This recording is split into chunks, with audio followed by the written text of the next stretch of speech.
Hi ಸ್ನೇಹಿತರೆ, ಎಲ್ಲರೂ ಹೇಗಿದ್ದೀರಾ? ಎಲ್ಲರೂ ಚೆನ್ನಾಗಿದ್ದೀರಾ ಅಂತ ಭಾವಿಸ್ತೀನಿ. Welcome back to Charan spiritual YouTube channel.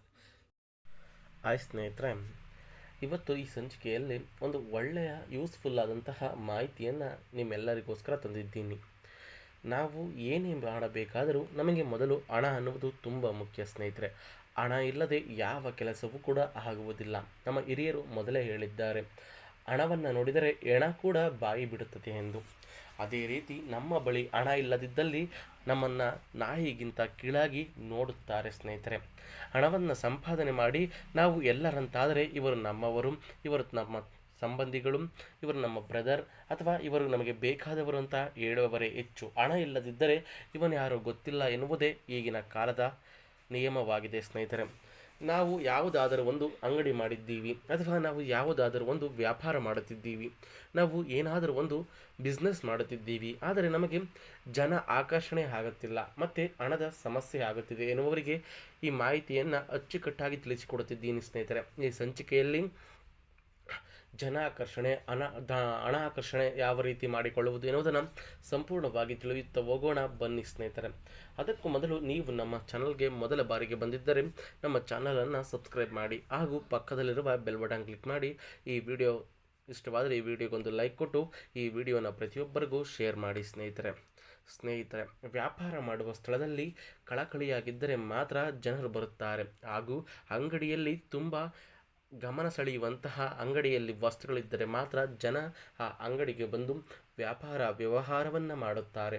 ಯಾವ ಅಂಗಡಿಯಾಗಲಿ ಒಂದು ವ್ಯಾಪಾರ ಸ್ಥಳವಾಗಲಿ ಮಂಕಾಗಿರುತ್ತದೆಯೋ ಅಂಥ ಸ್ಥಳಕ್ಕೆ ಯಾವ ಜನರು ಕೂಡ ಬರುವುದಿಲ್ಲ. ಅದು ಒಂದು ಚಿಕ್ಕ ಚಿಲ್ಲರೆ ಅಂಗಡಿಯಾಗಲಿ ಸ್ನೇಹಿತರೆ, ನೀವು ಗಮನಿಸಬಹುದು, ಒಂದು ಚಿಲ್ಲರೆ ಅಂಗಡಿಯಲ್ಲಿ ಆಗುವ ವ್ಯಾಪಾರ ನಾವು ಮಾಡಿದ ವ್ಯಾಪಾರದ ಸ್ಥಳದಲ್ಲಿ ಜನ ಇರುವುದಿಲ್ಲ. ಆದರೆ ಚಿಲ್ಲರೆ ಅಂಗಡಿಯಲ್ಲಿ ಜನ ತುಂಬಿ ತುಳುಕಾಡುತ್ತಿರುತ್ತಾರೆ.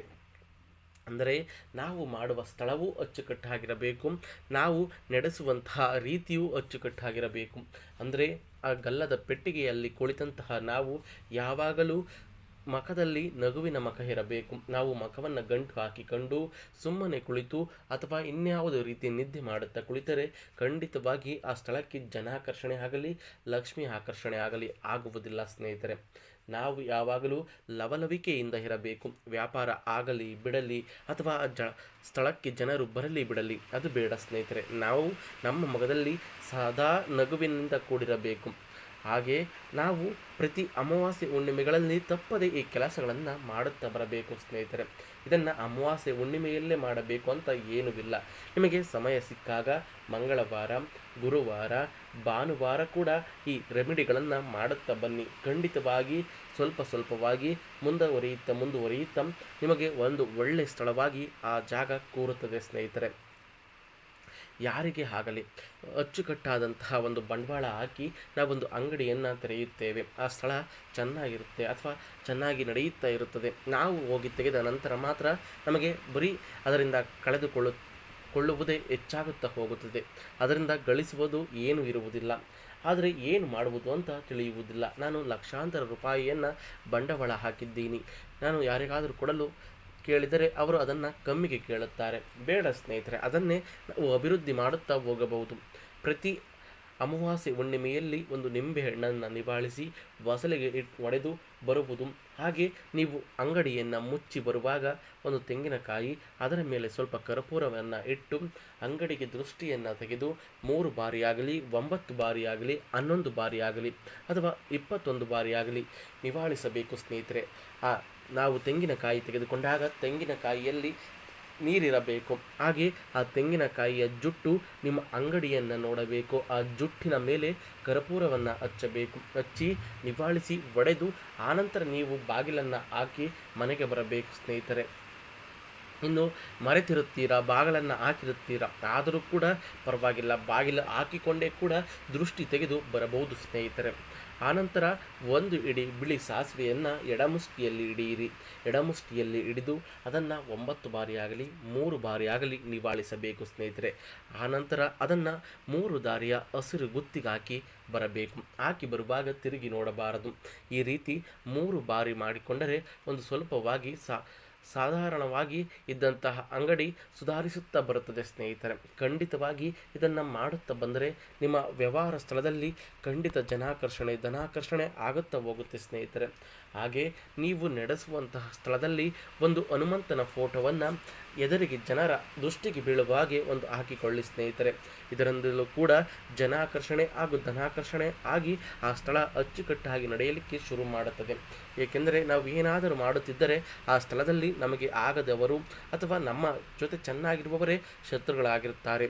ಚೆನ್ನಾಗಿ ಬೆಳೆಯುತ್ತೀವಿ ಎಂದು ನಮ್ಮ ಹಿಂದೆ ಮುಂದೆ ಇದ್ದುಕೊಂಡೇ ಬೆನ್ನಿಗೆ ಚೂರಿ ಹಾಕುವ ಕೆಲಸವನ್ನು ಮಾಡಿರುತ್ತಾರೆ. ಹಾಗಾಗಿ ಪ್ರತಿ ಸಾರಿ ನಾವು ಆ ರೀತಿ ಮಾಡಿಕೊಳ್ಳುವುದರಿಂದ ಯಾವ ಕೆಟ್ಟ ದೃಷ್ಟಿಗಳಿದ್ದರೂ ಅಥವಾ ಯಾವ ಕೆಟ್ಟ ಕಣ್ಣುಗಳಿದ್ದರೂ ಅಲ್ಲಿ ದೋಷದಿಂದ ನಿವಾರಣೆಯಾಗಿ ಮತ್ತೆ ಅಚ್ಚುಕಟ್ಟಾಗಿ ವ್ಯವಹಾರ ನಡೆಯುತ್ತಾ ಹೋಗುತ್ತದೆ. ಅದಲ್ಲದೆ ಈಗ ಸುಮಾರು ಆಕರ್ಷಣ ಚಕ್ರಗಳು ಸಿಗುತ್ತದೆ. ಧನಾಕರ್ಷಣೆ, ಹಣಾಕರ್ಷಣೆ ಹಾಗೂ ಇನ್ನು ಅಂಗಡಿಯಲ್ಲಿ ವ್ಯಾಪಾರ ಚೆನ್ನಾಗಿ ಆಗುವಂತಹ ಚಕ್ರಗಳು ದೊರೆಯುತ್ತವೆ. ಅವರನ್ನು ಸಂಪರ್ಕ ಮಾಡಿಕೊಂಡು ಅದು ಸಿದ್ಧಿ ಆದಂತಹ ಚಕ್ರಗಳಾಗಿರಬೇಕು ಸ್ನೇಹಿತರೆ. ಅದನ್ನು ಪಡೆದುಕೊಂಡು ಅದನ್ನು ಅಂಗಡಿಯಲ್ಲಿ ಇಟ್ಟು ಪೂಜೆ ಮಾಡುವುದರಿಂದ ಕೂಡ ವ್ಯಾಪಾರ ವೃದ್ಧಿ ಆಗುತ್ತದೆ. ಇನ್ನು ನಾವು ಏನೇ ಮಾಡಿದರೂ ಆ ಸ್ಥಳ ಚೆನ್ನಾಗಿಲ್ಲ, ಆ ಸ್ಥಳದಲ್ಲಿ ವ್ಯವಹಾರ ಆಗುವುದಿಲ್ಲ ಎನ್ನುವುದಾದರೆ ಆ ಸ್ಥಳವನ್ನು ಕೂಡ ವ್ಯವಹಾರ ಆಗುವ ರೀತಿ ಮಾಡಿಕೊಳ್ಳುವ ಶಕ್ತಿ ನಮ್ಮಲ್ಲಿರಬೇಕು ಸ್ನೇಹಿತರೆ.